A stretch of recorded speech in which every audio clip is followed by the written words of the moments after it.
नमस्कार, मैं ज्योति निषाद। चलिए बढ़ते हैं खबरों की ओर।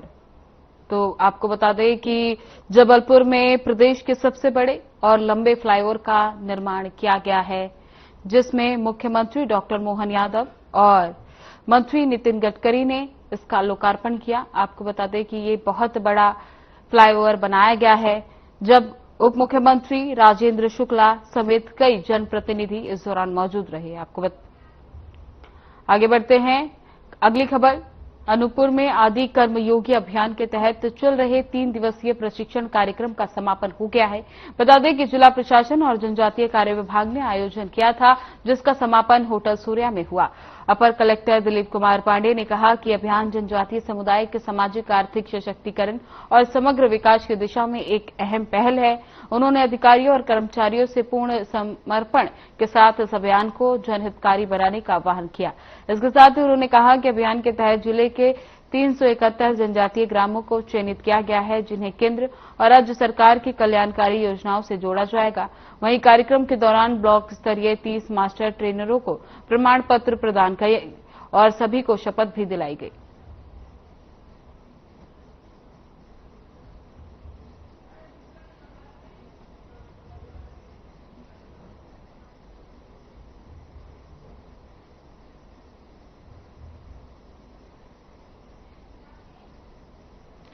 उज्जैन में शनिचरी अमावस्या के अवसर पर शिप्रा नदी और त्रिवेणी घाट पर बड़ी संख्या में श्रद्धालु स्नान करने पहुंच रहे हैं, जहां स्नान के बाद श्रद्धालुओं ने शनिदेव और नवग्रह के पूजन किया। बता दें कि यहां दूर दूर से आए श्रद्धालुओं ने शिप्रा में आस्था की डुबकी लगाई।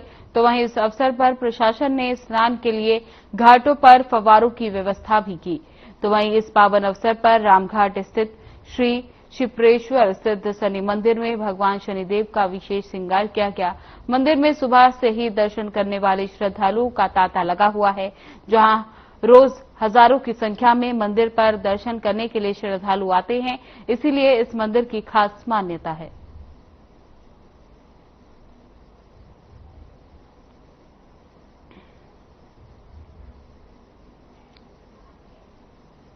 उदयनगर तहसील के ग्राम महिगांव में पिछले 7 दिवस से चल रही संगीतमय श्रीमद् भागवत कथा के समापन दिवस के अवसर पर क्षेत्र के सैकड़ों श्रद्धालुओं ने कथा का आनंद लिया। इस बीच कार्यक्रम के दौरान क्षेत्र के पूर्व विधायक पहाड़ सिंह कन्नौजे ने व्यासपीठ का पूजन अर्चन कर महाआरती की और श्रीमद् भागवत कथा के कथावाचक पंडित दीपक महाराज का फूलमाला से स्वागत कर उनसे आशीर्वाद लिया। साथ ही इस अवसर पर पूर्व विधायक ने सभी के साथ भंडारे में प्रसाद ग्रहण कर क्षेत्र के लिए कुशलता की कामना की।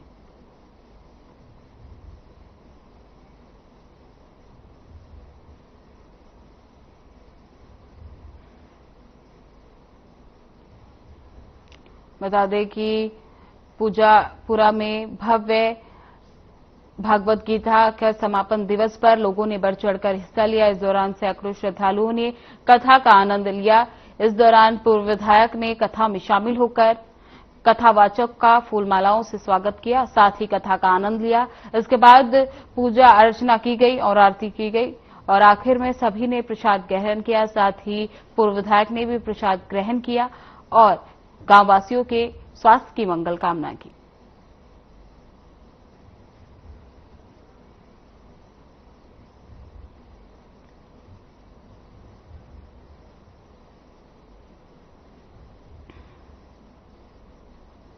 जबलपुर में बने प्रदेश के सबसे बड़े और लंबे फ्लाईओवर का लोकार्पण हुआ। इस मौके पर मुख्यमंत्री डॉक्टर मोहन यादव और केंद्रीय मंत्री नितिन गडकरी द्वारा जबलपुर में 4,250 करोड़ से अधिक के निवेश से 174 किलोमीटर लंबी 9 सड़क परियोजनाओं का लोकार्पण और शिलान्यास किया गया। वहीं जबलपुर वासियों के लिए ये बड़ा ऐतिहासिक क्षण और बहुत बड़ी राहत है। जबलपुर में बने प्रदेश के सबसे बड़े फ्लाईओवर के बनने से लोकार्पण तक महाकौशक की जनता ने बहुत सहयोग किया। इस अवसर पर उप मुख्यमंत्री राजेंद्र शुक्ला, कैबिनेट मंत्री प्रहलाद सिंह पटेल समेत अन्य गणमान्य जनप्रतिनिधि उपस्थित रहे।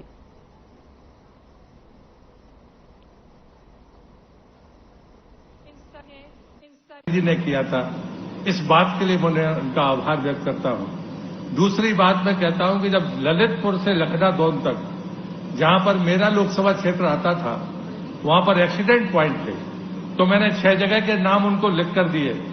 उनके विजन की बात मैं कर रहा हूं उनने उन 6 के तो स्वीकृति के लिए हाँ बोला, लेकिन ललितपुर से लखनादौन तक एक टीम बनाकर सर्वे कराया और बिना मांगे 27 ओवरब्रिज लखनादौन से लेकर ललितपुर तक जो एक्सीडेंट पॉइंट थे उनको एक बार में ही दे दिया।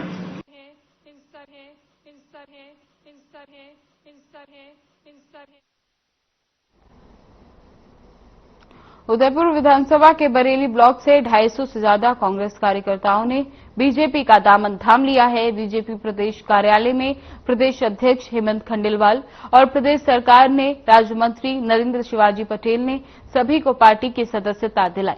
बीजेपी में शामिल होने वालों में बरेली के पूर्व कांग्रेस ब्लॉक अध्यक्ष राजेश उपाध्याय ने अपने समर्थकों के साथ बीजेपी ज्वाइन की। हेमंत खंडेलवाल ने कहा कि कांग्रेस कार्यकर्ता बीजेपी में शामिल हो रहे हैं। इससे पहले ये जिस भी पार्टी वे दल में रहे, इन्होंने वहां भी मेहनत की होगी, लेकिन कोई भी कार्यकर्ता तब पार्टी छोड़ता है जब उसे वहां सम्मान नहीं मिलता। बीजेपी में हर कार्यकर्ता को सम्मान दिया जाता है।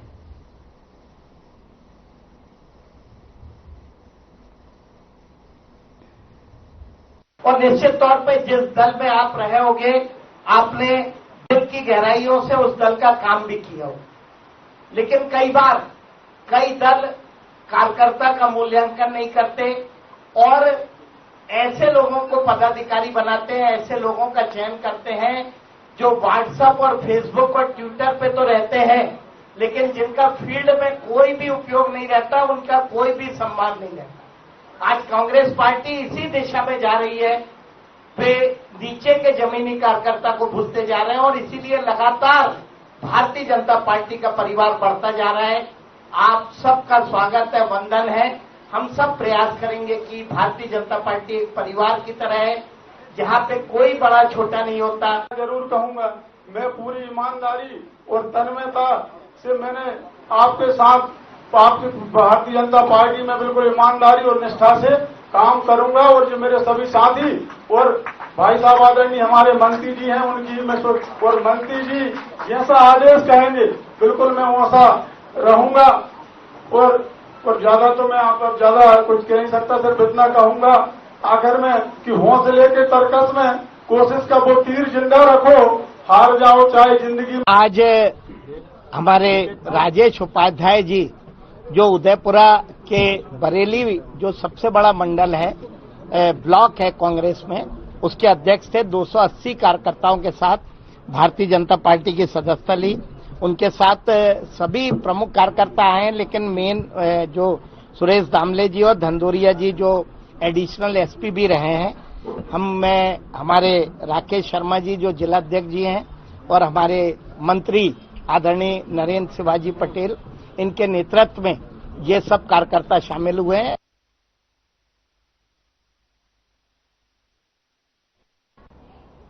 मध्य प्रदेश के नेता प्रतिपक्ष उमंग सिगार ने कटनी में हो रहे माइनिंग कॉन्क्लेव पर तीखी प्रतिक्रिया दी।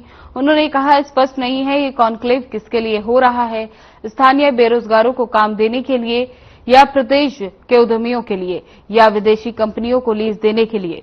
सिगार ने आगे कहा कि सरकार को पहले यहां के 1,500 स्थानीय माइनिंग कारोबारियों के बारे में विचार करना चाहिए था, इसके बाद ही बाहर की कंपनियों को लीज देने की सोचनी चाहिए थी, क्योंकि ये स्थानीय कारोबारियों का हक है।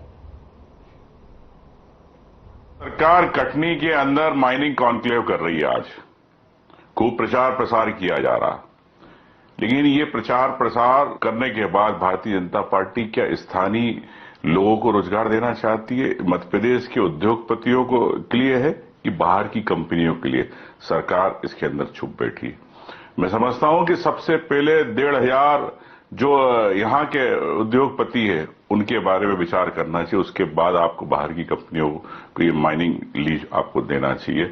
मैं ऐसा समझता हूं कि ये यहां के उद्योगपतियों की एक भावना भी है और उनको अधिकार को नहीं छीनना चाहिए। रही बात माइनिंग लीज, तो अपनी जगह, कॉन्क्लेव अपनी जगह। क्या सरकार कई ऐसे मुद्दे हैं जो माइनिंग से जुड़े हुए, उस पर चुप क्यों बैठी है? पैसा कानून, आदिवासी क्षेत्र के अंदर पैसा कानून के तहत परमिशन लेनी है ग्राम सभा की। ग्राम सभाओं की क्या आदिवासी क्षेत्र के अंदर सरकार परमिशन ले रही है? भारतीय जनता पार्टी घर बिना मुआवजे के आप उनके उजाड़े जा रहे हैं। उन आदिवासियों घर के बारे में क्या सरकार क्या कहना चाहती? मैं समझता हूं कि इसके अंदर सरकार चुप बैठी। रेत माफिया पूरे प्रदेश के अंदर सक्रिय है। हजारों करोड़ की रेत निकाली जा रही है। सीएजी की रिपोर्ट आई। सीएजी की रिपोर्ट के अंदर 2023 में स्पष्ट लिखा है कि 90% पैसा अवैध खनन की रॉयल्टी का सरकार को नहीं मिलता। जंगलों की कटाई, ये कह सकता हूं कि पिछले 15 साल के अंदर 40,000 हेक्टेयर से ज्यादा जंगल कट गया। कांग्रेस के आपत्तिजनक बयान के बाद भाजपा महिला मोर्चा ने कांग्रेस के खिलाफ प्रदर्शन किया था। इसके बाद मीडिया विभाग के अध्यक्ष मुकेश नायक का बयान सामने भी आया था। मुकेश नायक ने बताया कि ये बयान बहुत शर्मनाक है और इस बयान से कांग्रेस का कोई लेना देना नहीं, कांग्रेस का कोई आधिकारिक बयान नहीं है ये। अगर इस तरह का बयान कोई देता है तो हम बर्दाश्त नहीं करेंगे। आपको बता दें कि मध्य प्रदेश के राजगढ़ के जिला पंचायत अध्यक्ष ने महिलाओं के प्रति आपत्तिजनक बयान दिया था। इसके बाद भोपाल में बीजेपी महिला मोर्चा ने उनके खिलाफ मोर्चा खोला और प्रदर्शन कर जमकर नारेबाजी की।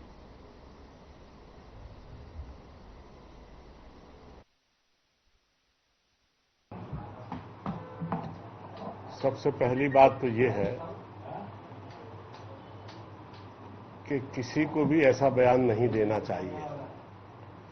ये कांग्रेस का अधिकृत बयान नहीं है, ये व्यक्तिगत बयान है। लेकिन मुझे जानकारी हुई है कि प्रियव्रत सिंह जी जो है वो हमारे बहुत रिस्पॉन्सिबल नेता है और इन्होंने इस बात का खंडन कर दिया है कि उन्होंने ये बयान नहीं दिया। लेकिन अगर कोई भी इस तरह का बयान देगा तो ये हमें मंजूर नहीं है।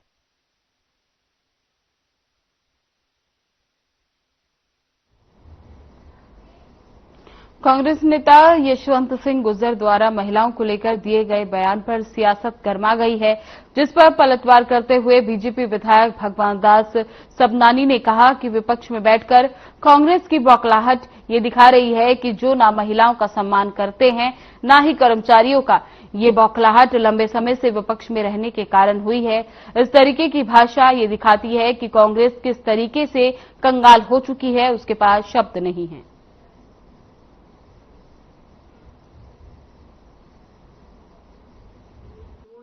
मुझे लगता है ये जो विपक्ष में बैठ करके इनकी जो बौखलाहट है वो न महिलाओं का सम्मान करना, न कर्मचारी अधिकारी का सम्मान करना। और मध्य प्रदेश में भारतीय जनता पार्टी की सरकारों में हमेशा से हमने महिला सम्मान की बात कही है। हमने तो महिलाओं को और बच्चियों के पैर पूज करके कार्यक्रम किए। आप किस तरीके का व्यवहार करना चाहते हैं, किन शब्दों का इस्तेमाल करना चाहते हैं, वो कोई आपके रखे हुए लोग नहीं है। आप जिन शब्दों का इस्तेमाल कर रहे हो बहनों के प्रति, ये कतई स्वीकार्य नहीं है। और इसको लेकर के भारतीय जनता पार्टी का महिला मोर्चा आपको आईना दिखाने का काम जगह जगह पर कर रहा है। आज भोपाल में भी सभी महिलाएं बहनें हमारी एकत्रित होकर के आपको ये बताने का प्रयास करेंगे कि महिलाओं का अपमान हम कतई बर्दाश्त नहीं करेंगे। आपके लिए महिला दोयम हो सकती है, लेकिन भारतीय जनता पार्टी का कार्यकर्ता हमेशा से बहनों को पूजनीय रखता है, माताओं को पूजनीय रखता है।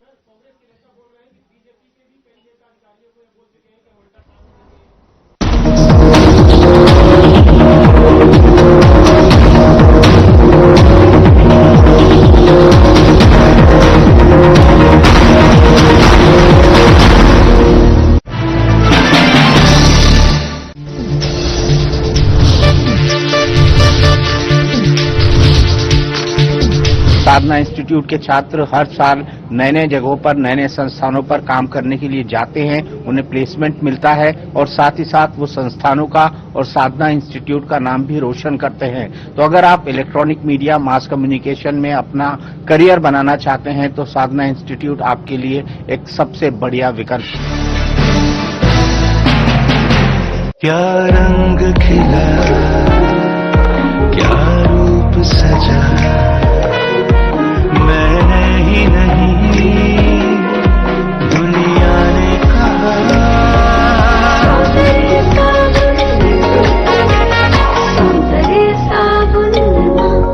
कुछ लोग खाते पीते तो बहुत बढ़िया हैं, पर फिर भी उनकी सेहत नहीं बनती।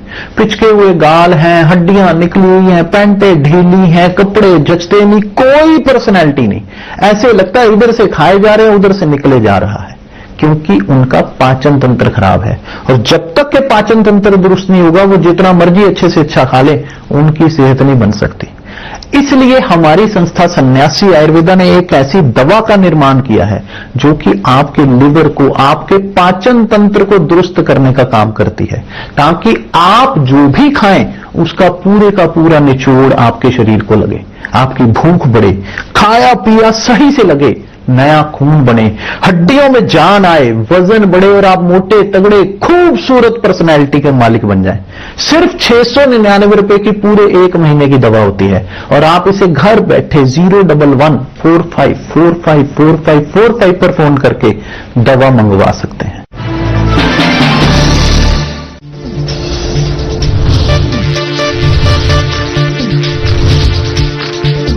साधना इंस्टीट्यूट के छात्र हर साल नए नए जगहों पर, नए नए संस्थानों पर काम करने के लिए जाते हैं, उन्हें प्लेसमेंट मिलता है और साथ ही साथ वो संस्थानों का और साधना इंस्टीट्यूट का नाम भी रोशन करते हैं। तो अगर आप इलेक्ट्रॉनिक मीडिया, मास कम्युनिकेशन में अपना करियर बनाना चाहते हैं तो साधना इंस्टीट्यूट आपके लिए एक सबसे बढ़िया विकल्प है।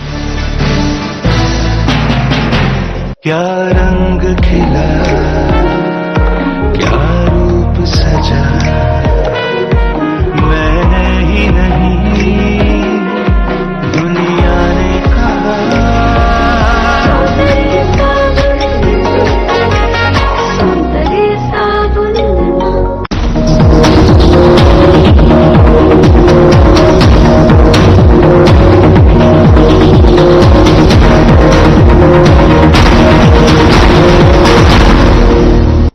छात्र संघ चुनाव कराने की मांग को लेकर एनएसयूआई के कार्यकर्ताओं ने सरकार के खिलाफ विरोध प्रदर्शन किया।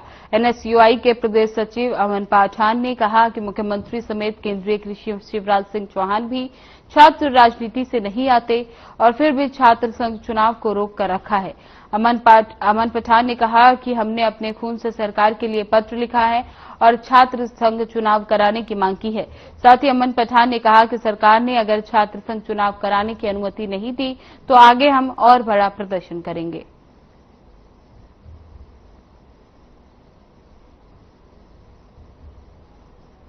तौर पर आज सरकार द्वारा जिस प्रकार से छात्रों के और युवाओं के पूरे जीवन को और पूरी पीढ़ी को कुचलने का प्रयास किया जा रहा है। छात्र संघ चुनाव वो है जो लोकतंत्र का एक नर्सरी के रूप में माना जाता है। निरंतर दशकों से, चाहे पूर्व मुख्यमंत्री रहे हो या वर्तमान हो, और पूरी जो इनकी पीढ़ी है वो खुद ही छात्र संघ चुनाव से लड़के और नेता के तौर पर तैयार होकर आए हैं।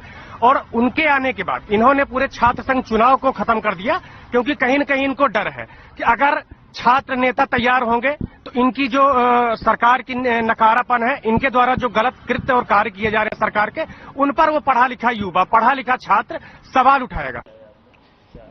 देखिए, स्पष्ट है छात्र संघ अधिकार होता है और इस अधिकार को पिछले कई वर्षों से भारतीय जनता पार्टी की मध्य प्रदेश में जो सरकार है, पहले शिवराज सरकार, अब मोहन यादव सरकार, उनसे उनका अधिकार छीने बैठी है। अधिकार वापस लेने की हमारी लड़ाई है। हम जो लड़ाई लड़ रहे हैं ये छात्रों की लड़ाई है, हर उस छात्र की लड़ाई है जिसके साथ कुछ गलत होता है, जिसको एग्जाम नहीं देने जाता है, जिसकी फीस के चक्कर में उसका पूरा सेमेस्टर ब्रेक कर दिया जाता है, तो उन छात्रों की आवाज है ये। हमने ये मांग की है कि छात्र संघ चुनाव कराए जाएं और इसको लेकर आज हमने माननीय मुख्यमंत्री मोहन यादव जी को खून से खत लिखा है और हम ये मांग करते हैं कि कृपया कर हमारे ऊपर एक एहसान करें कि छात्र संघ चुनाव कराएं, ताकि एक छात्रों को भी उनका कोई जनप्रतिनिधि मिले जो अपनी आवाज को उठा पाए, जो छात्रों की आवाज बन के कुछ बोल पाए।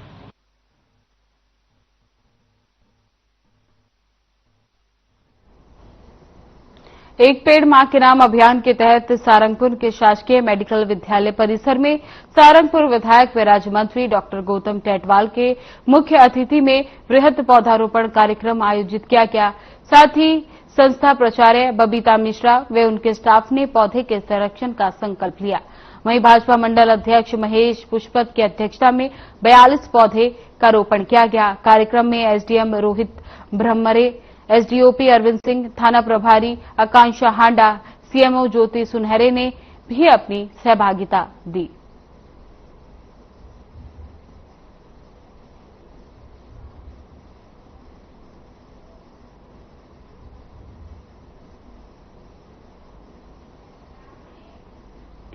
बुरहानपुर में योग ऋषि स्वामी रामदेव के मार्गदर्शन में संचालित पतंजलि योग समिति भारत स्वाभिमान न्यास के तत्वाधान में नगर में 1 दिवसीय योग शिविर समापन हुआ।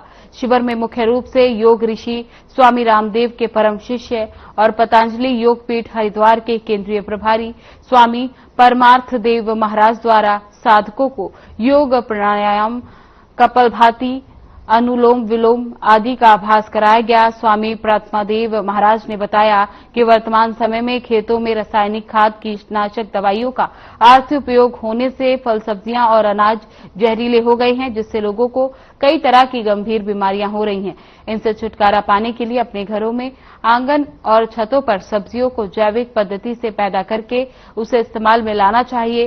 साथ ही प्रतिदिन योग अभ्यास भी करना चाहिए।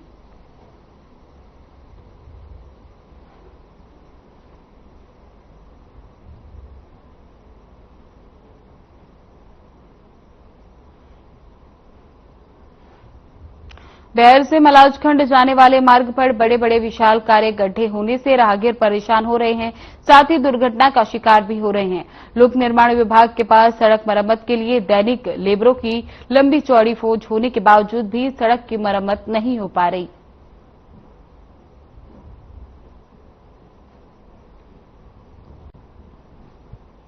हम बात कर रहे हैं बैहर से मलाजखंड जाने वाला जो मार्ग है, ये बहुत ही जोखिम भरा मार्ग हो गया। इस सड़क पर बड़े बड़े गड्ढे हैं, जिससे रोज दुर्घटना के शिकार हो रहे हैं राहगीर। लोक निर्माण विभाग के पास सारी सड़कों की मरम्मत के लिए लंबी चौड़ी लेबरों की फौज होने के बावजूद भी आए दिन यहाँ पर विशालकाय बड़े बड़े गड्ढे हो गए हैं और उसमें उसकी मरम्मत नहीं की जा रही है, जबकि शासन के द्वारा सभी सड़क के लिए पर्याप्त लेबर की उपलब्धि है, उसके बावजूद भी यहाँ पर सड़क का मरम्मत नहीं हो रहा है और आए दिन राहगीर यहाँ पर दुर्घटना के शिकार हो रहे हैं। क्षेत्र की जनता ने ये मांग की है कि अतिरिक्त विशालकाय गड्ढों को भरा जाए, जिससे दुर्घटना के शिकार हो रहे हैं, जिससे रोका जा सकता है। साधारण न्यूज चैनल से कैमरामैन प्रकाश के साथ देवदत्त थानेसर, बैहर।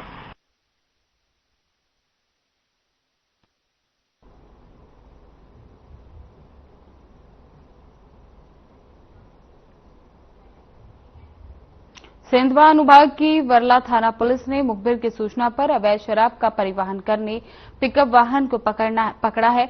वाहन से 2 करोड़ 70 लाख रुपए की 94 पेटी बियर जब्त की गई। पुलिस ने मौके से एक तस्कर को भी गिरफ्तार किया।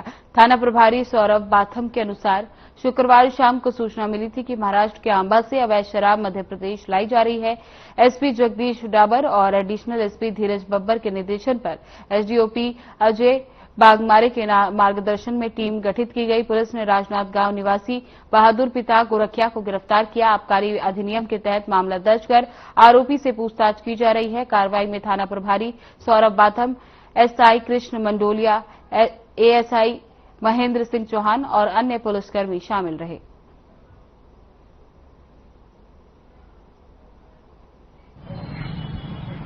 आंबा तरफ से एक पिकअप वाहन में जो कि तिरपाल से ढकी हुई है पूरी, इसमें अवैध शराब का परिवहन किया जा रहा है। इस सूचना को जो है तत्काल वरिष्ठ अधिकारियों को अवगत कराया गया, जिस पर हमारे अतिरिक्त पुलिस अधीक्षक श्री धीरज बब्बर साहब के मार्गदर्शन में तथा सेंधवा एसडीओपी श्री अजय बागमारे साहब के नेतृत्व में एक टीम का गठन बरला थाना पर किया गया। तत्काल टीम को मौके पर भेजा और बरला बाजार में चौपड़ा चौराहे पर उक्त वाहन को रोका।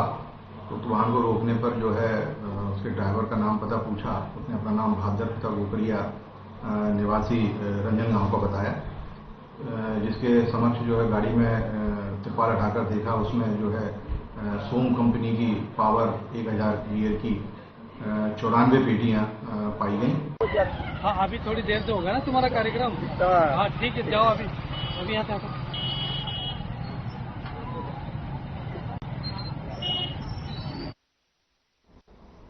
जिला पुलिस अधीक्षक विनोद कुमार सिंह के निर्देशन में अतिरिक्त पुलिस अधीक्षक रविंद्र कुमार बोयट, अनुविभागीय पुलिस अधिकारी अगर मोतीलाल कुशवाहा के मार्गदर्शन में और थाना प्रभारी शशि उपाध्याय के नेतृत्व में चोरों की आरोपियों की धरपकड़ एक विशेष पुलिस टीम गठित की गई।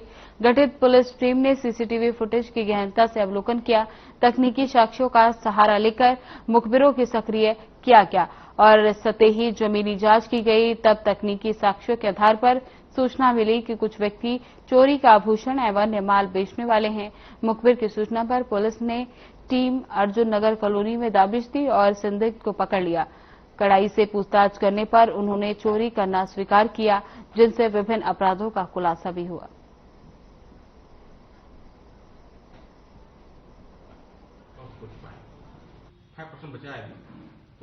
कोतवाली थाना क्षेत्र में एक चोरी हुई थी राजेश कॉलोनी के अंदर। इस चोरी के बाद में पतासाजी के दौरान आज 7 लोगों का चोरों का गैंग पकड़ाया है। इनसे पूछताछ में करीबन 12.5 लाख रुपए के जेवरात, टीवी, बैटरी इत्यादि सामान जब्त हुआ है। इसमें 3 बालिग हैं और 4 नाबालिग हैं। इस संबंध में और इनसे पूछताछ की जा रही है। इनके द्वारा लगातार इस क्षेत्र में, जैसा कि आपने देखा कि पिछले इस अगस्त के महीने में 3-4 चोरी यानी हुई थी, तो गिरी उज्जैन जोन के माध्यम के द्वारा हमको बताया गया इसमें सख्ती के साथ इन्वेस्टिगेशन करना है।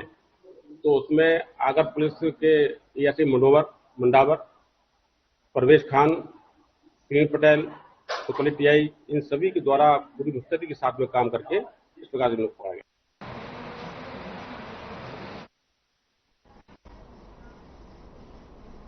फिलहाल बुलेटिन में बस इतना ही। बने रहे हमारे साथ। नमस्कार। आधी आबादी को पूरा अधिकार देने के अभियान में साथी और सहयोगी